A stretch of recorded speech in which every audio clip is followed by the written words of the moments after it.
Pukul 9 malam, ring tempat Henry berdiri masih dikelilingi oleh para petarung. Tapi di atas ring, selain dirinya, hanya ada staf yang tersisa, tidak ada petarung sama sekali. Para petarung profesional di arena pertempuran bawah tanah yang memiliki nyali untuk bertarung telah terbang keluar. Tidak heran mereka terlalu takut, alasan utamanya adalah karena Henry terlalu kuat dan tidak bisa dilawan sama sekali. Pada awalnya, saat para petarung melihat Henry terlalu kuat, mereka berencana membuatnya kelelahan, tapi mereka jelas terlalu banyak berpikir. Henry bahkan tidak perlu mengeluarkan banyak usaha untuk mengalahkan mereka, dia bahkan tidak menggunakan cakra murninya sepenuhnya. Tentu saja cakra murni tidak digunakan, tapi kemarahannya berkurang banyak. Para lalat yang seperti mengerubungi sup ini berhasil melampiaskan kemarahan Henry. Meskipun masih tidak nyaman saat memikirkan hal itu, tapi dia tidak lagi bersemangat untuk menghajar siapapun seperti sebelumnya. Berdiri di atas ring, Henry melihat petarung profesional di sekitar ring, tapi kemanapun dia memandang, tidak ada satupun dari mereka yang berani memandangnya. Karena itu, tidak ada gunanya tinggal. Dia bahkan tidak repot-repot meninggalkan sepatah kata. Henry berguling dan turun dari ring, lalu berjalan menuju pintu. Di arena pertempuran yang besar ini, tidak ada yang berani menghentikannya, dia pergi begitu saja. Setelah Henry berjalan keluar dari gerbang arena pertempuran, suara-suara yang tak terhitung jumlahnya terdengar. Ini memalukan, arena bertarung yang besar, dihajar oleh orang yang sedang ngamuk, ini bikin malu.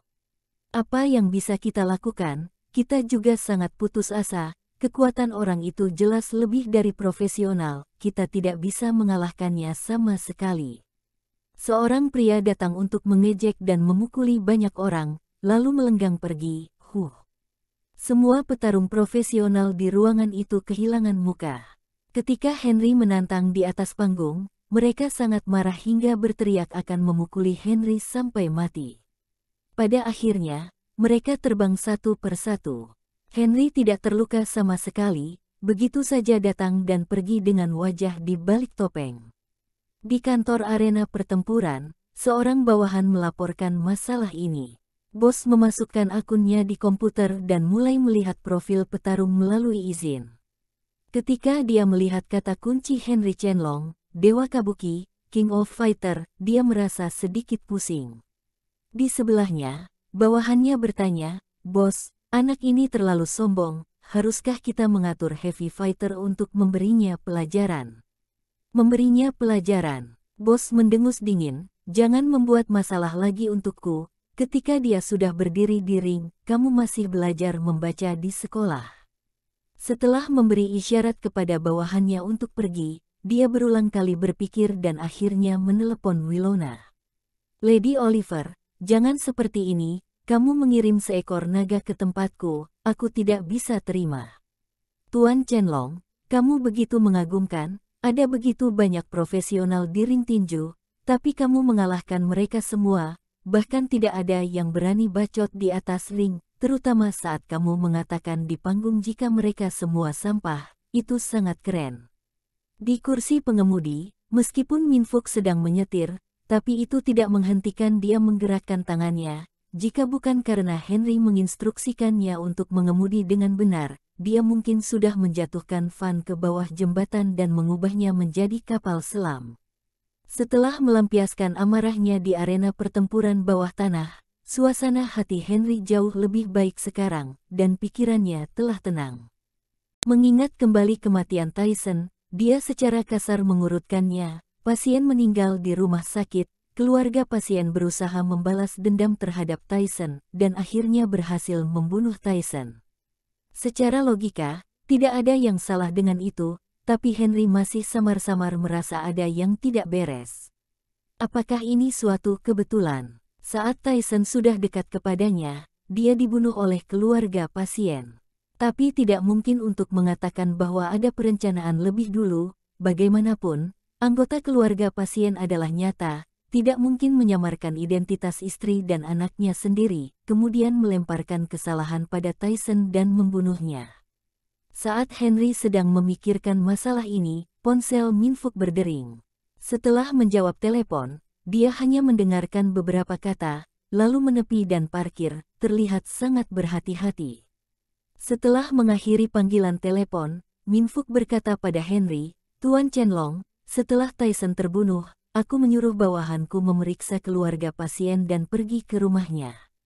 Katanya, sebelumnya dia tidak mau keluar, tapi seorang sopir taksi berinisiatif untuk menjemputnya.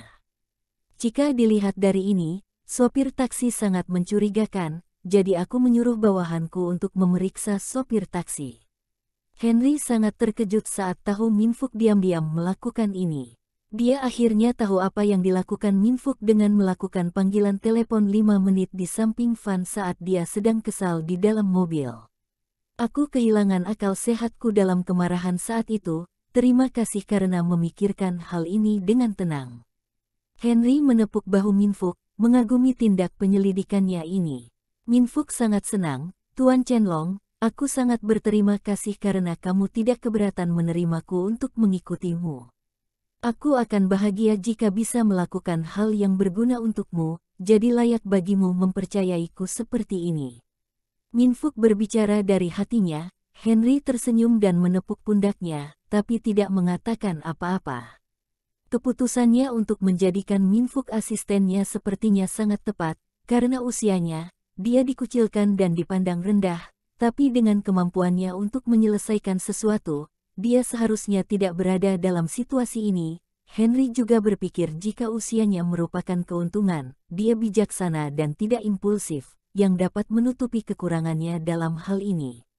Dalam perjalanan, Minfuk menerima telepon lagi dan memberitahu Henry kabar buruk. Sopir taksi ditemukan, tapi bukan dia yang mengemudikan mobil. Ketika dia selesai makan pada pukul 1 dan siap kembali, dia menemukan jika taksinya hilang dan memilih untuk menelepon polisi. Insiden itu terjadi pada siang hari, jadi pengemudi taksi dapat sepenuhnya disingkirkan sebagai tersangka. Henry mengerutkan kening, dia samar-samar melihat ada tangan hitam di balik masalah ini yang diam-diam mengendalikan semuanya. Dia menemukan Tyson. Tyson setuju menceritakan semuanya dan berjanji untuk bertemu di Yobel, tapi tangan hitam mengatur seseorang untuk mencuri taksi, kemudian menggunakan taksi untuk memikat keluarga pasien ke dalam mobil dan membawa keluarga pasien bersamanya pergi ke Tyson dan membunuh Tyson sebelum dia mengatakan yang sebenarnya. Tujuan tangan hitam itu sangat jelas, yaitu tidak ingin Henry mengetahui kebenaran tentang komanya. "Selama kita menemukan orang yang mencuri taksi, kita bisa mengikuti sulur dan terus menggali, tapi aku hanya memiliki cara-cara kecil di sini, tidak ada cara besar untuk mengungkap orang yang mencuri taksi, aku tidak memiliki kemampuan itu." Minfuk sedikit malu ketika mengatakan ini. Henry berkata kepadanya, "Aku akan menemukan jalan." Henry memikirkannya, dengan koneksi yang lemah saat ini, solusinya jatuh kepada Wilona. Jadi dia memutuskan untuk berbicara dengan Wilona setelah kembali ke Toyama besok. Henry tidak akan pernah melepaskan benang ini, dia harus mengikuti sulur dan menangkap tangan hitam yang bersembunyi di balik ini semua.